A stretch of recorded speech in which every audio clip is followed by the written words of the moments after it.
किसी भी भाषा को पढ़ने, बोलने, लिखने के लिए हमें अक्षरों, वर्णों की आवश्यकता होती है।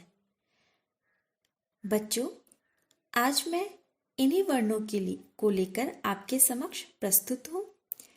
कक्षा 2 के विद्यार्थियों के लिए लेकर आई हूँ पाठ वर्ण। सबसे पहले हम वर्ण की परिभाषा जानेंगे।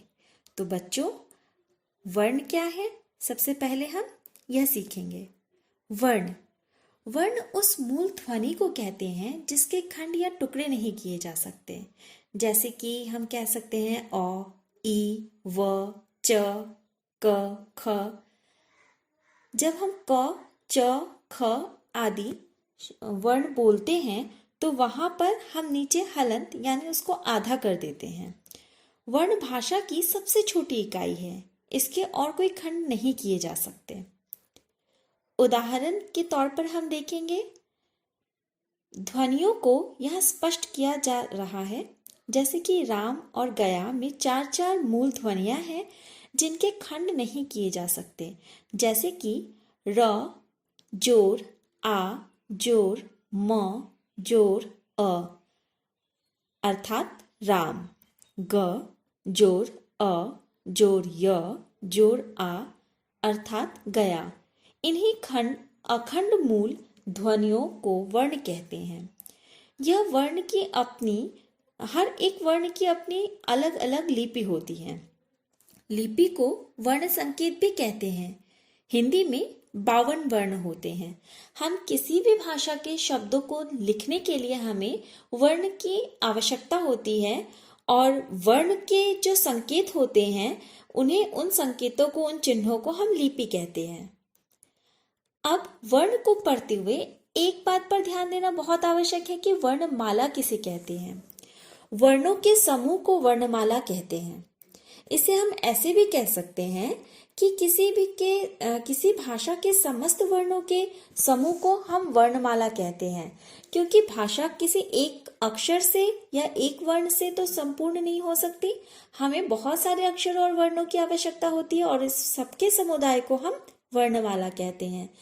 प्रत्येक भाषा की अपनी एक वर्णमाला होती है। जैसे कि हम ध्यान देंगे बच्चों, हिंदी में अ, आ, क, ख, ग, घ हम पढ़ते हैं। ठीक उसी प्रकार से हम अंग्रेजी में ABCD पढ़ते हैं।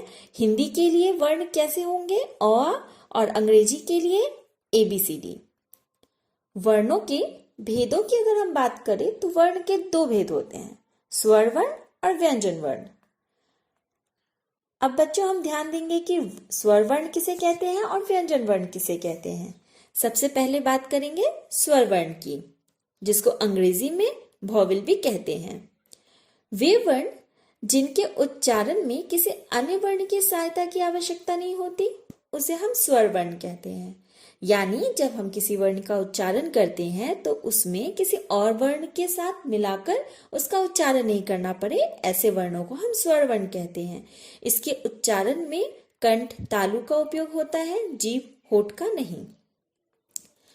अब हम बात करेंगे व्यंजन वर्ण की। तो बच्चों, जैसे स्वर वर्ण में हम किसी अन्य वर्णों की सहायता नहीं लेते, ठीक उसी प्रकार से व्यंजन वर्ण में ऐसा नहीं होता। व्यंजन वर्ण में हम दूसरे वर्णों की सहायता लेते हैं। परिभाषा पढ़ेंगे।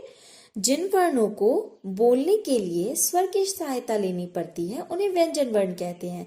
यानी हम व्यंजन वर्णों को उच्चारण करने के लिए हमें स्वर वर्ण की आवश्यकता होती है। दूसरे शब्दों में अगर हम कहें कि व्यंजन वर्ण उन वर्णों को कहते हैं जिनके उच्चारण में स्वर वर्ण की सहायता लेनी पड़ती है, जैसे कि क, ख, ग, घ इत्यादि।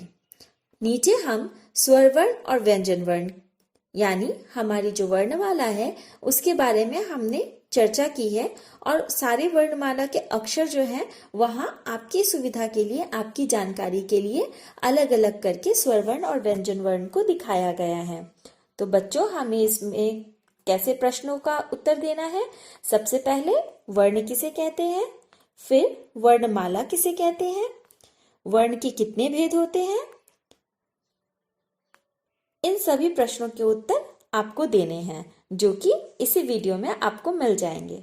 धन्यवाद।